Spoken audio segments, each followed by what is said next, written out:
초보자분들은 여러 영법에서 문제가 발생하지만 평형만큼 다양한 문제를 일으키는 영법도 좀처럼 없습니다. 자유형은 보통 호흡이나 팔꺾기 같은 부분에서 주로 막히고 저벽은 킵과 웨이브에서 크게 좌절을 겪습니다. 그런데 평형은 발차기, 팔동작, 호흡, 타이밍 등 거의 모든 요소에서 문제가 동시다발적으로 나타나면서 배우는 사람들을 훨씬 더 혼란스럽게 만듭니다. 평형은 발차기가 약간만 어긋나도 앞으로 나아가지 않고 제자리에서 허우적대게 되고, 팔을 조금만 잘못 쓰면 상체가 가라앉아 버립니다. 호흡은 타이밍이 조금만 늦어도 숨을 쉬지 못하거나 반대로 너무 빨라서 물 위로 불필요하게 많이 올라오게 되죠. 이런 문제들이 겹치면 몸은 앞으로 나아가기보다 오히려 가라앉고 체력은 금세 고갈되면서 평형은 원래 이렇게 힘든 건가? 하는 오해까지 생기게 됩니다. 이걸 제대로 고치지 못하면 평형은 4가지 영법 중에서도 가장 지치고 힘든 영법이 되어버립니다. 많은 분들이 자유형이나 배형은 꾸준히 연습하시지만 평형은 오히려 피하거나 최소한으로만 하려는 경우가 많습니다. 하지만 사실 평형은 원리를 제대로 알면 훨씬 효율적으로 즐길 수 있는 영법입니다. 그래서 이번에는 평형을 잘하는 방법을 한 번에 묶어 정리해드리겠습니다. 다만 오늘 말씀드리는 건 주로 발차기와 기본 흐름에 관한 내용입니다. 그런데 평형을 하다 보면 상체가 자꾸 가라앉으시는 분들, 팔동작이 제대로 안 되시는 분도 있으실 겁니다. 이런 분들은 고정 댓글 링크에 있는 영상을 먼저 보시길 바랍니다. 평형에서 상체를 띄우는 법과 팔을 쓰는 방법을 확실히 아실 수 있으실 겁니다. 1. 물을 제대로 밀어내는 킥 감각 익히기. 평형에서 발차기는 엔진과도 같습니다. 제대로 된 킥 한 번이면 앞으로 3에서 5m는 나아갈 수 있지만 방향이 조금만 어긋나더라도 제자리에서 허우적대게 됩니다. 초보자가 흔히 하는 실수는 무릎이 과도하게 접혀 허벅지로 물을 막아 속도가 급격히 줄어들거나 발목이 풀려 있어 물을 제대로 뒤로 밀지 못하고 옆으로 흘려버립니다. 마지막으로 특히 남자분들이 자주 하는 실수인데요. 힘으로 억지로 차는 것입니다. 이런 경우 추진력보다는 피로가 더 빨리 쌓이게 됩니다. 해결 방법, 감각부터 찾기. 중요한 건 물을 밀어내는 감각입니다. 이 감각을 빠르게 익히는 방법은 벽을 잡고 평형 발차기를 하는 것입니다. 유아풀에서 벽을 손으로 잡고 평형 발차기를 해보시는 건데, 이때 우리가 집중해야 하는 건 발차기를 할 때마다 벽이 밀리는 느낌이 나는지 집중해야 합니다. 이 느낌이 강하게 나면서 발로 물을 미는 느낌이 날 때까지 연습해 주셔야 합니다. 레인에 들어가서 평형하기 전에 한 30회 정도 유아풀에서 연습해 주시면 감을 잡기 훨씬 편해지실 거예요. 그 다음 킥판을 잡고 평형 발차기를 해보시면 됩니다. 이렇게 하시면 물을 미는 느낌을 훨씬 더 잘 느끼실 수 있으실 거예요. 한 번 더 말씀드리면 중요한 점은 힘보다 감각이 우선이라는 사실입니다. 힘으로 해결하려고 하면 헛발질이 되지만 감각을 익히면 같은 힘으로도 훨씬 나아가기 때문이죠.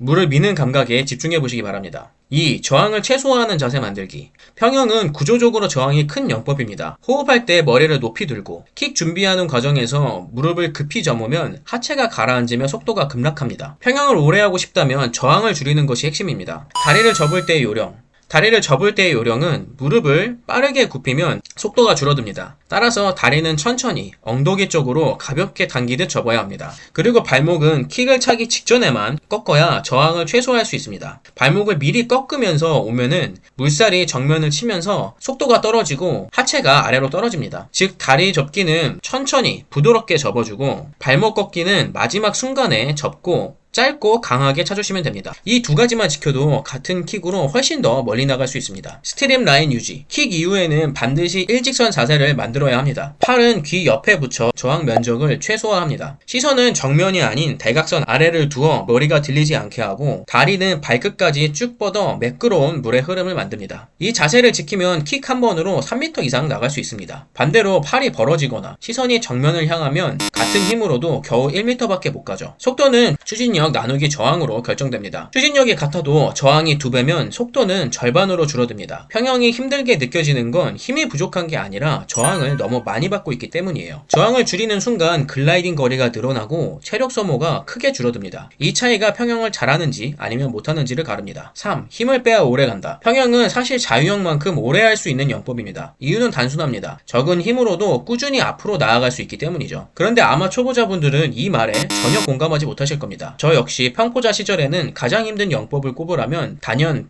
평형이었으니까요. 그렇다면 왜 평형은 누군가에게는 가장 편한 영법이 되고 또 누군가에게는 가장 힘든 영법이 될까요? 그 이유는 초보자들은 모든 동작에서 힘을 쓰려고 하기 때문입니다. 그 결과 한 바퀴도 돌지 못하고 숨이 차고 금세 체력이 바닥나죠. 평형에서 힘을 써야 하는 순간은 단 2번입니다. 다리로 물을 강하게 밀어낼 때, 팔로 물을 잡아 상체를 들어 올려 호흡할 때, 이 두 구간을 제외하고는 전부 힘을 빼야 합니다. 팔을 앞으로 뻗는 리커버리 동작, 글라이딩 구간, 킥을 준비하며 다리를 접는 과정 모두 힘을 주지 않아도 됩니다. 오히려 힘을 뺄수록 더 멀리, 더 편하게 나아갑니다. 힘 빼는 연습 방법. 평형을 처음 배우실 때 가장 어려운 점은 언제 힘을 주고 언제 힘을 빼는지 구분이 안 된다는 겁니다. 그래서 제가 추천하는 방법은 다소 역설적으로 들릴 수 있지만 모든 과정에서 힘을 최대한 빼고 천천히 움직여 보는 것입니다. 팔은 천천히 벌리고 다리는 살살 접은 다음 글라이딩도 길게 가져가 보세요. 이렇게 하면 힘을 거의 안 썼는데도 앞으로 나아가는구나 하는 느낌을 받으실 수 있습니다. 이런 경험이 쌓이면 나중에는 언제 힘을 주고 언제 힘을 빼야 하는지 몸이 저절로 알게 돼요. 결국 필요한 순간에만 힘을 집중해서 쓰는 연습으로 이어질 수 있습니다. 단계적으로 힘 조절하는 방법. 1단계. 모든 동작에 힘 빼고 천천히 진행해 봅니다. 2단계. 킥 순간에만 살짝 힘을 주면서 평형을 해봅니다. 3단계. 물 잡기와 호흡 순간에도 힘을 보태 균형 맞추는 연습을 해봅니다. 이런 과정을 거치면 힘을 과도하게 쓰지 않고도 한 번의 스트로크로 긴 거리를 글라이딩 할 수 있게 됩니다. 결과적으로 호흡은 훨씬 편해지고 체력도 오래 유지되죠. 정리. 평형은 흔히 힘들다는 오해를 받지만 사실 원리를 이해하면 가장 효율적이고 오래 이어갈 수 있는 영법입니다. 오늘 알려드린 핵심 방법은 크게 세 가지입니다. 첫째, 킥 감각 찾기.